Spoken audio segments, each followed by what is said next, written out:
Hey sis, welcome back to the Eldest Daughter's Revolution, where we rewrite the story of strength, self-sacrifice, and silence into one of softness, sovereignty, and self-love. I'm your host, Coach Lou, licensed holistic therapist, eldest daughter, and fellow cycle breaker. Here to remind you that your boundaries are not walls. They are portals to deeper love. Today's episode is called Boundaries as Love. And if your heart just clenched a little when you heard that, I want you to breathe with me.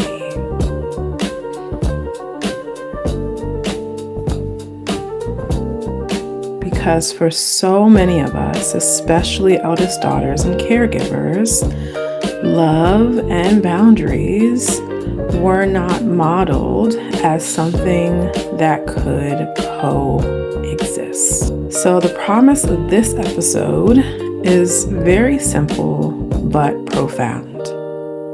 When you begin to see boundaries not as separation, but as a sacred act of love, you stop abandoning yourself to help others feel comfortable.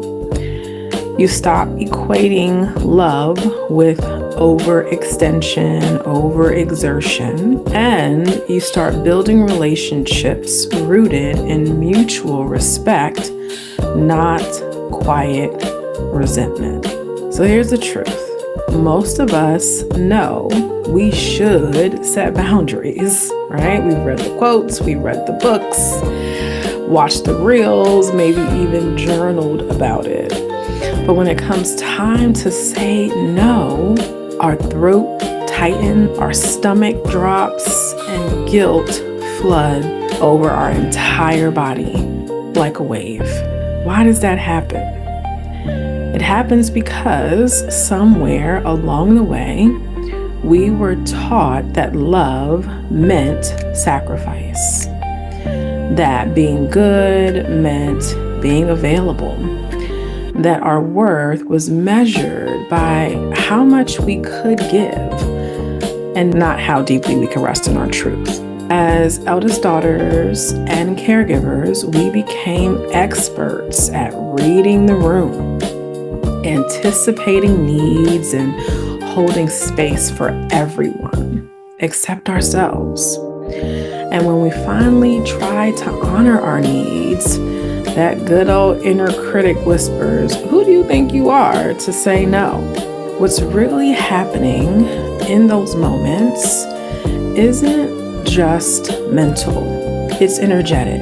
We've learned to seek validation, to pull on other people's energy, right? To seek validation outside of ourselves through being helpful, being kind, being dependable, instead of connecting to the part of us that loves us unconditionally. That part of us that doesn't need to prove or earn or explain. When you rely on external validations, your boundaries will always feel like rejection, both to you and to others. But when you start connecting back to your divine center, your core, that space of unconditional love within you, boundaries start to feel like alignment, not abandonment. When you begin to heal this, you stop leaking your energy into trying to keep everyone happy. You realize boundaries are the most honest expression of who you are and what your needs are, right? And a great expression of what your heart actually needs to stay open so that you're able to connect more deeply with others. Your relationships start to shift. Some people might resist at first because you're changing the rhythm they've danced to for years, that you all have danced to for years. But then something beautiful happens. You begin to attract relationships that honor the real you, not the version of you that overperforms and overfunctions. You stop apologizing for needing space. You start saying no without explaining yourself. And love, the real kind, the nourishing kind, the supportive kind, begins to flow through your life in a way that feels peaceful and safe. That's what happens when we heal.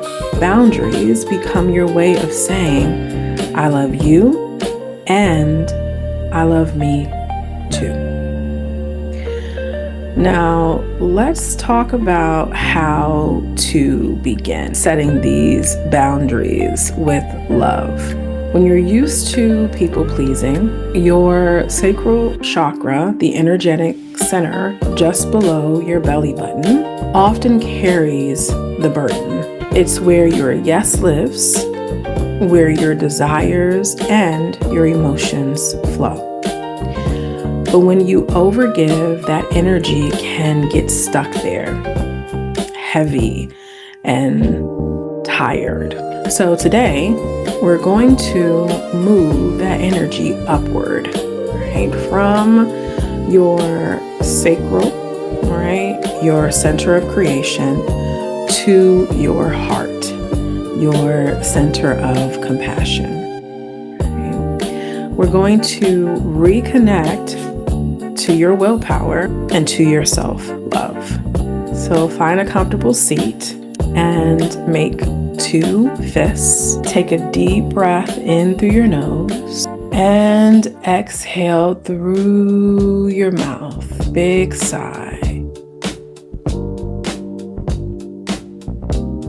Let's begin our short tapping practice. So with 2 fists made, I want you to gently begin tapping your sacral chakra, 2 inches below your belly button. Feeling your body, staying inside your body, and gently begin moving your head from side to side. And as you tap, repeat after me. I release the need to prove my worth. I honor what feels right for me. My no is a complete sentence. Now begin tapping your solar plexus 2 inches above your belly button. I'm learning to love myself through my boundaries. I am safe to choose peace. I am free to honor my truth. Now begin tapping your heart space. My desires matter. I am open to giving and receiving love. Repeat after me again. My desires matter. Stay inside your body. Feel your body. I am open to giving and receiving love. Now inviting you to place your palms facing up on your knees and take in 3 cleansing breaths to seal in our practice for today. Breathing in through your nose and out through your mouth. In through your nose again and out through your mouth. One more time, in through your nose and out through your mouth. And when you're ready, open your eyes and return to your screen. As you go about your day, remember, boundaries are not barriers. They are bridges that help love flow freely between your heart and the hearts of others. You are not rejecting people when you honor your needs. you are modeling what it means to love without losing yourself. If this practice resonated with you, share this episode with another eldest daughter or caregiver who's learning to love herself through her boundaries. And if you like more support with practices like this, come join us inside the POWA Circle, where every week we blend breathwork, sound healing, movement, and reflection to help you stay grounded in your truth and flow with ease. You can learn more about the POWA Circle using the link below. Until next time, breathe deeply, love yourself radically, and remember, you have the power to rewrite your story and live a life that lights you up. Until I see you again, you be well. Peace.